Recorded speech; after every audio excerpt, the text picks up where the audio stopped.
Hello, hello, hello, and welcome to Mari's Golden Hour. Thank you so much for joining me. Joining me on July 4th. Not just July 4th weekend, but the actual July 4th. And during this particular podcast, you just might be able to hear a lot of explosive activity going on outside. So, what I do have where I happen to live, I call it, on July 4th, the dueling fireworks. And I have the pleasure of witnessing and hearing, well, witnessing would be hearing it as well, but visually and auditorially checking out and enjoying fireworks on both ends of the street. There's one that's pretty much kind of sort of catty corner from where I am right now, and then there's one that at the other end of the street, and they just go back and forth setting them off, and it's actually kind of fun. I thought about getting a lawn chair this year just so I can just sit outside and watch it, but even though that they are illegal, I know that they will still always go off in people's neighborhoods all across the country. And this particular year, seeing as how we really can't do too much outdoor activity in large groups, this actually is quite convenient. I can just step outside and enjoy a really cool fireworks show. But anyway, so just wanted to explain a lot of the bang booms and whizzes and whistles and things that you might hear throughout this podcast. So let's see. This week, I wasn't exactly super motivated. I tried to get motivated, was it yesterday? Yesterday or day before, taking some baby steps, and that lasted for a day, and just with the heat, as hot as it is, and the humidity, it really does make it difficult to stay motivated on everything. And also, it's just been a really rough week, and it's been rough because of just certain things that the state is doing as far as passing bills are concerned that happen to affect a lot of people within the state. And the work I do, we got affected by that. But that aside, I do wonder if I was picking up just a lot of stressful energy with people around me, which in turn got me very stressed. So, I don't know, or maybe it was all just me, and I was just completely stressed out with what I was doing. Let's see, taking days off for mental health and emotional health, and just, taking care of the mind, body, and spirit. I made sure I took advantage of that during this week. And not every day this week, but there was a day when I'm like, you know what? Yes, I am sick, and I ended up getting kind of sickish, but it was mainly that beginning of a summer cold that I get when there's too much Freon in the air, I'm interacting with too much of it by going in and out of buildings, from extreme cold to extreme hot and back and forth. So, not getting enough sleep and just being stressed out, tired, not eating properly as well. It all kind of caught up when I slowed down. So, but yeah, nothing that some extra sleep and just drinking a lot of tea and my nips of whiskey could help. That's my lazy person's hot toddy, is just taking nips of whiskey as opposed to making the full out hot toddy, which that was the remedy that I had as a kid, along with Robitussin and Vicks Vapor Rub, which I don't know of any kid who didn't hate that stuff. Ugh. But my mom would make us hot toddies as a kid, and I always felt like she put in too much whiskey and too much lemon for my taste. But she would just give those to us anytime we caught any sort of a cold, and we had to wrap up in blankets, have the hot toddy, and go instantly to bed. We couldn't stay up, just drink that, wrap up, and go to sleep. And by morning, we were right as rain. And it worked every time. And it's something I still follow. So it's one of the little things that my mom gave to us as a kid that I still carry with me as an adult. So, let's see. Ooh, I watched, there's this channel on YouTube, it's called Talking Thrones, and it's not a channel I watch on a regular basis, I just happened to come across it, and this particular video was how Game of Thrones should have ended for Season 8, and I gotta tell you, if you are a fan, definitely watch this, because I felt by watching what this person wrote and crafted, and even the way that he edited the video, you kind of felt like you were finally getting the Season 8 that you should have gotten.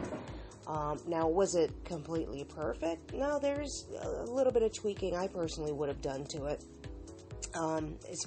Just comparing the Talking Thrones. What was I going to say? Sorry, lost my train of thought. But overall, like what this guy did in Talking Thrones, excellent.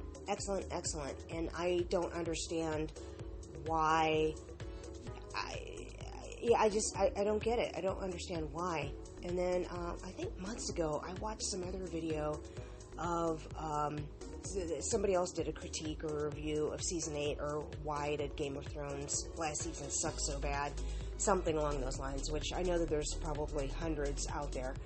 But this guy, he mentioned, let's see, I guess the producers, they actually had more time to do this.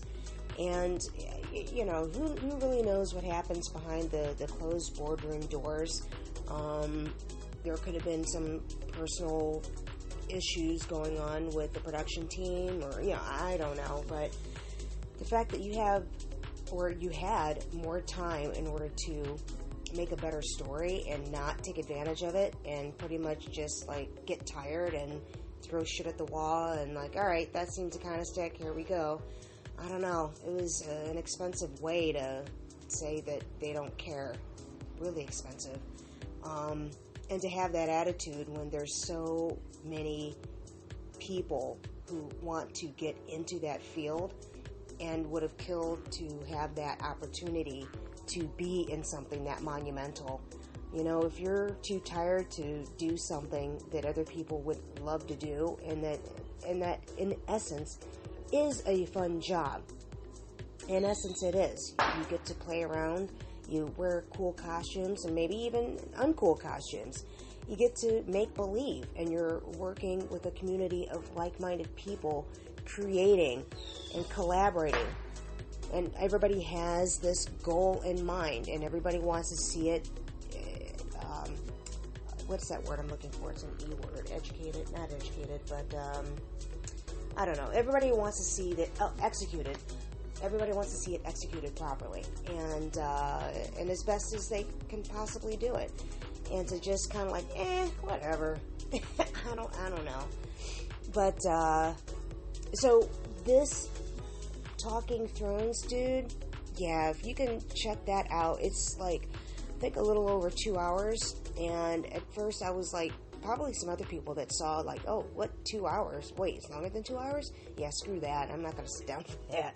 But, I gave it a couple minutes, and now that's not to say I didn't take some breaks, but a few minutes in, I'm oh, okay, I see how he's doing this, and wow, this makes sense. And, yeah, I dug it, and on a scale of 1 to 10, or giving it a percentage rating, I would give this percentage, I don't know, definitely 80s for sure, if not 90s.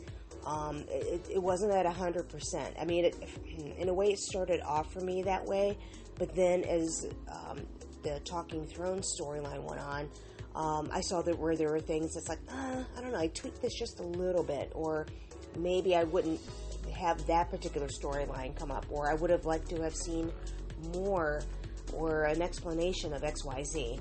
Because even in the footage that he showed for his video when he was editing things, there was some footage there. I'm like, wait, that happened? And yeah, I guess there were things that happened in earlier seasons that kind of got swept under the rug and forgotten about. I would have liked to have seen that. I don't know. Or, just utilize that time and draw it out a little bit longer. Maybe have a 9th season so you can really wrap up stuff and explain things. But anyway, enough about that. So if you are a Game of Thrones fan, or you're even curious, check out how Game of Thrones should have ended season 8. The channel is called Talking Thrones. What's the other thing I looked at? Oh, excuse me, I was feeling a little bit nostalgic, and I felt like watching, well, I don't want to say nostalgic, it's something that I watched last year, and I think its first season was last year, but I watched these videos repeatedly when they first came out, but I rewatched some of the Black Lady sketch shows, skits that the creator Robin Thede ended up doing.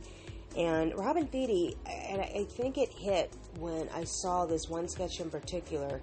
I remember years ago, and I don't know if somebody was performing and I was supporting them that night. I believe I was at the Improv Olympic in Hollywood. I don't know if that's still there. I know I should know that, but yeah, because I don't think it was the Improv. Yeah, I think it was Improv Olympic, and I was going there to check out this sketch show that was based around 227, and I loved it. It was hysterical. It was witty, and I loved it. And it's like, oh yay! There's like people that look like me who are doing sketch comedy, who are doing improv, and they're killing it. And I wanted to be part of that group. I wanted to be in that some sort of way, and I don't know, it just didn't happen at that time. But one day.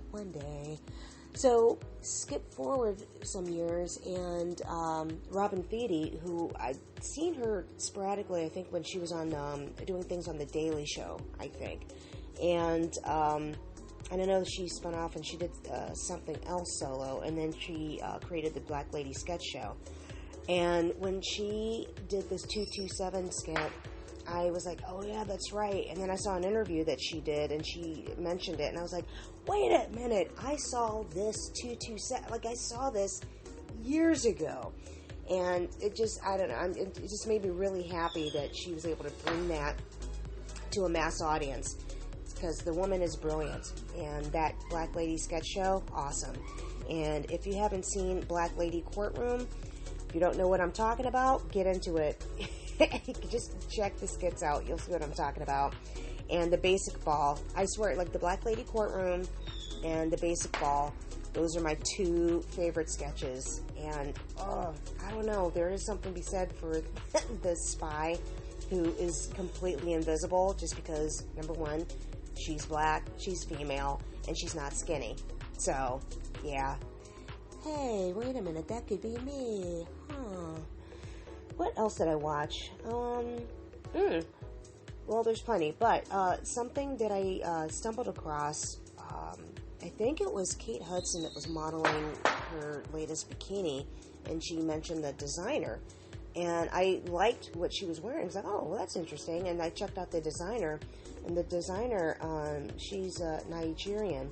First off, the design brand, it's called Andrea Ayama. It is custom couture and ready to wear. It is gorgeous stuff. And the designer, she's Nigerian. Her name is Dumebi Ayama. Hopefully I'm pronouncing that correctly. My apologies if I am not. But her fashion is just all centered like by different ethnic cultures and color, and it's just fabulous. I love it. Absolutely love it. So I shall get super motivated and get my ass in gear so I can be all kinds of bikini ready and super skinny so I can wear all this stuff. Nah. My goal in getting healthy is not about being super skinny, because I rather love an hourglass figure, which that is one of those things I have. I just want to shrink it down just a little bit, so, because I am black and beautiful and fabulous and gorgeous, darling. So, let's see. Oh, some music I ended up checking out is and you can find this on YouTube, Monolink at Burning Man. Never heard of Monolink, but I stumbled across this video, and I'm not a huge Burning Man person. I've never been. I have plenty of friends who have been, and I help them create some things, but I've never like actively participated and driven out to the desert and spent all kinds of money to pretty much just roll around in dirt. I haven't done that. No, that's but I don't know, maybe one day I will. Never say never. It was really good music. I haven't listened to the whole thing. I think I got about maybe 20 or 30 minutes in, but it is cool. It's very, very good music, very atmospheric, and you kind of get sucked into it. It's just that I had to work, and I could not get sucked in any further. So, but definitely check out Monolink at Burning Man. My other favorite, and I have been trying to slowly turn my other friends into fans. I don't know if it's working, or if it hasn't worked, it has. Hopefully it will work. This guy, I happened to hear some of his music played on KCRW.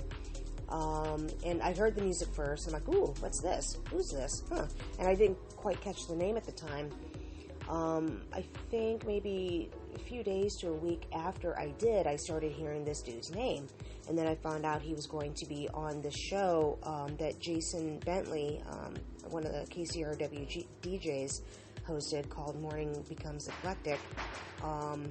So this particular DJ was doing a live set, and I missed it, but they do have it online. And this person is Moon Boots, and he is just awesome. I rather adore this man. He just has such smooth, groovy stuff, and he will go in and out from playing things that are current to going back in the crates and playing those deep cuts and the ones that we all forgot about, or those dance favorites that it's like, oh yeah. Or hell, he even played some songs that I remember them being played, and it's like, oh, okay, that's all right. But they were like those mainstream dance tunes that you might hear on mainstream radio, and they kind of got played out. But then when he was spinning it, I was like, oh yeah, that's right, this is my jam. So, but let's see. So Moon Boots, whenever you can, Moon Boots, check them out on KCRW, the live set. That was my introduction to him, and I just have been a fan ever since. And something else I recently watched was Moon Boots at the Gorge. I can't remember if that's the exact title, but I'm sure if you plugged in Moon Boots, and Moon Boots is two separate words. Moon Boots at the Gorge in Washington. That one was fun. It was sort of like having this really cool, well, it was at a festival. I think it was a festival. Did I just say festival? I said festival with a B. Sorry about that. I'm a little thrown off by the fireworks going off outside. But I think in Junadeep, they were hosting this festival, I think. Yeah, they were. So if you want to plug in those words, that's cool. But yeah, it was just, I don't know, that kind of made me nostalgic. Like just going out to a music festival like that. And that whole energy, that vibe. And the way that they shot it, they shot it great. It made you feel like you were there, like in the crowd enjoying the music. And they had some really great aerial shots with the drone work that they were doing. And it was just cool. Like, you know, you could see like the beginning of the set, and it's like there were plenty of people there, but you could still see like plenty of patches where you could like lay down a blanket and you had room to dance. There was a couple of ladies who had hula hoops, and they were hula hooping. Like that's the kind of room that they had, where they could do like fast or even slow hula hoop stuff. And then as it went on and on and on, more and more people came out, and more people were packing that entire area. Like by the end, you did not see any grass unless it was like behind the stage or in the VIP area. It was great. And then the other one I liked was Moon Boots at Deep, and this is like an indoor thing. Like, I guess it was his set that he was doing for in Deep for some night. I don't know where it was, but it was really good. I think for that one he played. There was one or two Michael Jackson tunes in there that I don't remember hearing. That he ended up playing, and it was just really good. I liked his remix of that. But the latest ones that I've been checking out, it's his Live from Bootopia, his sets that he's done, which are out of his apartment. The first one, I am still listening to it like pretty much on a constant loop. Like, I haven't gotten tired of it yet, and I play it whenever I'm out driving around. And he just DJ'd for like over 2.5 hours. Over 2.5 hours, just grooving and bouncing, and it was glorious. I loved it. And I think it's either like his Live from Bootopia, either 3 or 4, because I think 2 something happened tech-wise, and I think it's on, if I remember correctly, I think it's on Twitch, so you can see number 2 there. But 3 and 4 are on YouTube, and it's one of those, might be 4, that's like, he's DJing for over 4 hours. I think it might be a little bit over 4.5 hours. He is just DJing. I haven't watched that one yet, but I know when I do, it will be glorious. Let's see, what else came about? Let's see, you know what, I'm debating on whether I want to save it. You know what, no, that's alright, I'll talk about it now. So I came across, there's some researchers at MIT, LIGO, MOUSE, MIT LIGO Lab, LIGO, I don't know how you pronounce that, and I don't know what the acronym stands for. I know I should have done my due diligence and researched it, but, screw that noise, screw research. But anyway, they, found a way to measure these, quantum fluctuations with large objects, and basically, like, they're able to like see these fluctuations with large objects, like on a human scale. So it's not just like minuscule stuff for the quantum realm. And so, as I understood it, like, so the universe on the quantum level is seen as this noisy space where particles are like constantly switching in and out of existence, and it's supposed to create like this low-level fuzz sound, like constantly, and it's supposed to be like really, really subtle. So the push apparently that they saw was on a mirror that weighed about 88 pounds, and they said it was a tiny amount that it moved, but they didn't say how tiny. And so I don't know, I thought that was interesting that they were able to measure quantum movement with something that can be seen with the human eye. And I don't know, I can probably go down a rabbit hole with that one. In a way, I don't want to just yet. I want to see how that plays out, but I don't know, you might kind of see where I'm going with it. Or maybe you don't. And actually, maybe even I don't, but it can go in a number of directions, actually. Let's see what else. The BET Awards. They were hosted by Amanda Seales, and that was last Sunday, I believe. And if you are not aware, the BET Awards, it celebrates achievements in Black culture, in entertainment. It honors music, sports, TV, and movies. And for this year, they honored all of those different categories, along with those that were killed by racism. And this year, because of the pandemic, it was held virtually, and it got good reviews, from what I understand. I have not seen it yet. I think I should be able to watch it sometime this week, but we'll see. But the reviews on the BET Awards this year were really good, and I guess, as I understood it, the lack of an audience and the way that it was presented, the show stayed tight and precise and didn't run long. And I feel like maybe the Oscars can kind of take a cue from this. Keep it short. Let's see. So earlier today, I ended up watching the 30th anniversary video of the Philadelphia Ballroom scene. and how basically I think it was just one of those ways of preserving their history, because there was some concern about losing that history of the Philly ballroom scene. And I don't know, I felt for that.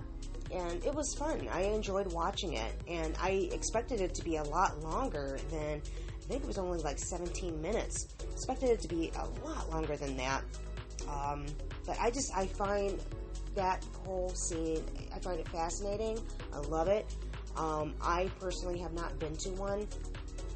The closest that I have ever been to that would just be going to clubs as a kid, and throughout the years, and just enjoying that scene of the music and the nightlife and the clothing and the attitude and just all of it.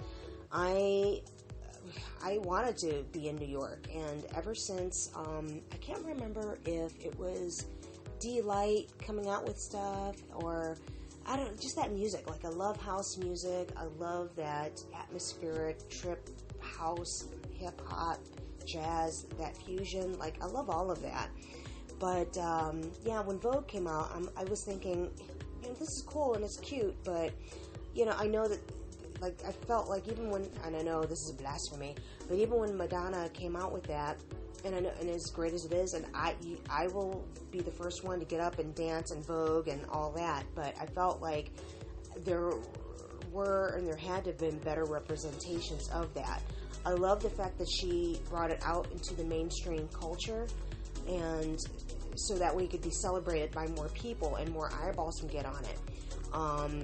But I just felt like, there's has to be something more gritty and raw and more underground someplace, and I was right. I just didn't have a chance to be a part of that myself, like just be in it. But so I am an observer from afar, and I love what that ballroom scene is doing and what it has done, and the escape that it is for so many people who did not have that in their own home, who did not have the love and support for just living their own truth in their own home. So I love it. I love it, love it, love it, love it, all the aspects of it, and the fact that there are people that can get together and celebrate one another like that and just be fierce and fabulous and slay. I love it, love it, love it, love it. So for the Philly ballroom scene, the 30th anniversary, I wish that were longer. And but thank you for sharing that. The other one that I watched, so as a result, because I was watching one ballroom thing, I was getting other ballroom recommendations, and so one of them that popped up, and I was wondering how I was going to be able to watch this in some way, because I saw the ads around town for Legendary, but it was on HBO Max, and I don't have a subscription to it, so that I was able to watch, and I am about 2 houses in. No, I'm 3 houses in for the intro. And so right now, I finished watching the House of Ninja do their intro, and I love what they did. It looked great. But I was thinking, like, there's like nobody like of color, because that got started by Willie Ninja. And I understand it's kind of international, and I like that it is inclusive, and it is like featuring women that are competing for this ball. And it is an all-female group for this particular house. And so I thought, all right, on one hand, it's like, all right, great, we can celebrate. But I'm like, no black people. All right. But that's okay. There were plenty other cultures represented. And the fact that there are women doing it, it's like, all right, go ahead. So, you know what? I think I'm going to end here. I thought about ending this with a story, but I think I'm going to save that for next week, because my stories, they do tend to kind of run long, and I want to make sure that there's enough time for it, and I won't bore you. So I will leave you at this. Be safe. Be safe, be safe, be safe. Enjoy whatever fireworks are going on in your neighborhood. I know that some people will have doggies whose little doggy ears are sensitive to this, and I do feel for you. I know that there are ways to combat that. Off the top of my head, I do not know what that is. I don't know if it's like secluding them in a certain room, covering them with blankets, making sure that you are there with them so they don't feel alone, making sure that the windows are closed so the sound is a little bit more dampened. Yeah, I'm going off on this, aren't I? Alright, but I digress. So, yeah, live well, be kind to each other, and enjoy whatever fireworks are happening outside of your window. And hopefully these are the fun fireworks that, the colorful lights, and not dangerous fireworks that bring us trouble. So with that, I will say thank you yet again to those who have subscribed and who have given me your comments and compliments in person, virtually, by texting, all of that stuff. Thank you, and thank you for your support and kind words. And just be kind to each other. Happy July 4th, everybody. And may the funk be with you, and enjoy your own golden hour. Peace.